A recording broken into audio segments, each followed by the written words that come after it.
안녕하세요.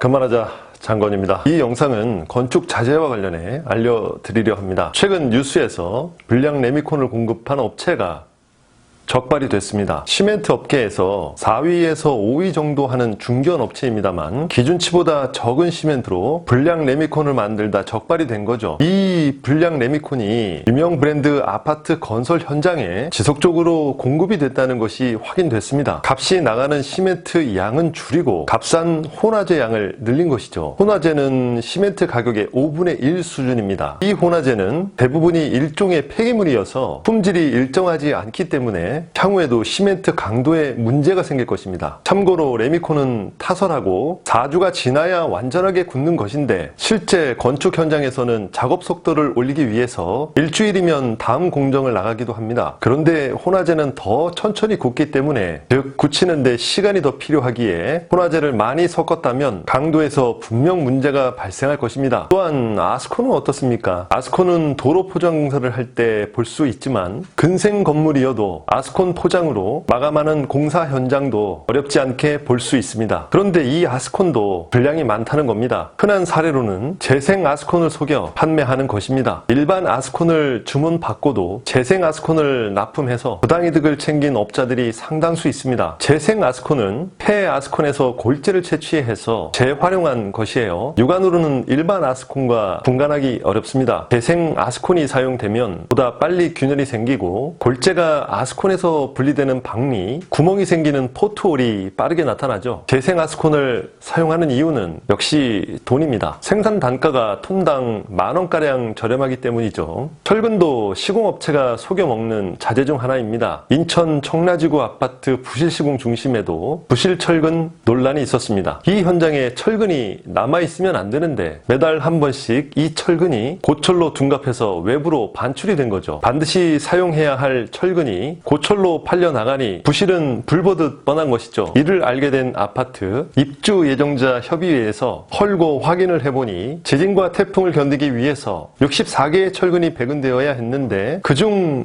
32개가 빠진 겁니다. 철근을 빼돌려 고철로 팔아먹은 거죠. 일군 대기업 아파트 공사도 믿을 수 없죠. 또한 중국산 철근을 국산으로 속이고 시공하는 업체도 많죠. 중소형 아파트나 다세대 주택 등을 건축할 때 중국산 철근을 쓰는 경우가 늘고 있습니다. 중국산 철근은 국산보다 10% 이상 싸기 때문에 시공업체들이 많이 찾고 있습니다. 시공업체는 KS 인증을 받으면 중국산도 문제가 없다는 입장인데요. 과연 그럴까요? 한국철광협회가 KS 인증을 받은 중국산 철근 6개 회사를 기준을 잘 지키고 있는지 알아봤습니다. 결과는 어땠을까요? 놀랍게도 4개 회사 제품은 표준 규격을 어긴 불량 철근이었습니다. 실험은 먼저 철근의 유연성을 알아보기 위해 양 끝을 잡아당겼을 때 얼마나 늘어나는지를 측정합니다. 16% 이상 늘어나야 KS 기준의 합격인데 중국산은 13%만 늘어나는데 그쳤습니다. 불합격이죠. 다음은 철근이 얼마나 빨리 끊어지는지 시간을 측정했습니다. 국산은 3분 20초를 버텼고 중국산은 2분 20초 만에 끊어졌습니다. 즉 중국산은 유연하게 늘어나지 못하고 국산보다 1분 더 빨리 끊어졌습니다. 철근이 유연성이 떨어지면 구조물 안전에 치명적인 문제가 될 수 있습니다. 지진이나 갑작스런 충격이 왔을 때 건물이 순식간에 무너지지 않으려면 철근이 유연해야 합니다. 그렇지 않으면 건물에 충격이 가해졌을 때 철근이 뚝 끊겨서 건물이 쉽게 무너지게 됩니다. 국산과 중국산이 차이가 없다는 업자들이 어떤 근거로 말하는 건지 알고 말하는 건지 참 걱정됩니다. 저 역시 철근 원산지를 속인 업체를 만났습니다. 이 나쁜 업체는 건물에 사용된 강화유리 자재도 속였고 건물 외장재도 속여 시공했습니다. 역시 회사명만 존재하는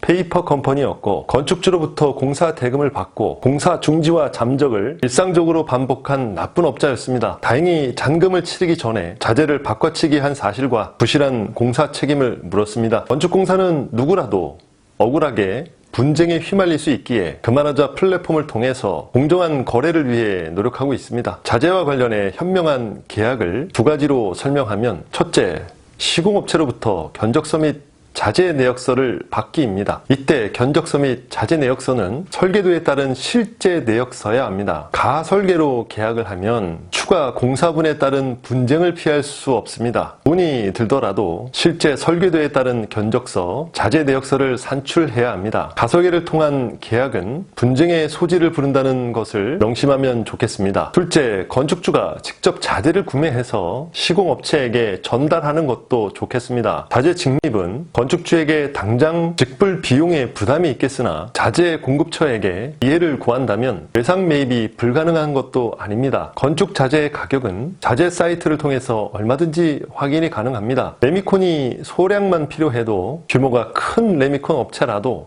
친절하게 공급해 줍니다. 아스콘도 마찬가지 대형 업체에서 얼마든지 공급받을 수 있습니다. 철근 역시 합리적인 가격으로 안전하게 공급받을 수 있습니다. 업체가 받는 가격과 건축주가 구매한 가격이 다르지 않습니다. 특히 인테리어를 업체만 믿고 맡겼을 경우 건축주의 생각과 다른 자재로 시공되어서 마음의 상처와 손해를 입는 사례를 빈번하게 볼 수 있습니다. 옷은 구매해서 마음에 안 들면 교환하기도 하고 입지 않으면 그만인데 건물은 옷과는 달라서 건축자재가 잘못 사용되면 피해의 크기가 작지 않습니다. 꼭 기억하세요. 건축공사는 예정입니다. 완성된 건물을 매입하는 것이 아닙니다. 건축주의 관여도가 높을수록 공사는 예정이어서 완성도가 높은 현실이 될 것입니다. 건축주의 자재 직매입은 시공력은 우수하나 재정 사정이 여의치 않은 시공업체도 도움을 줄 수 있으니 창의력을 발휘해서 안전하고 분쟁 없는 건축공사가 되길 바랍니다. 오늘 자재 선정에 대해서 말씀을 드렸습니다. 도움이 되셨다면 좋아요, 구독 부탁합니다. 감사합니다.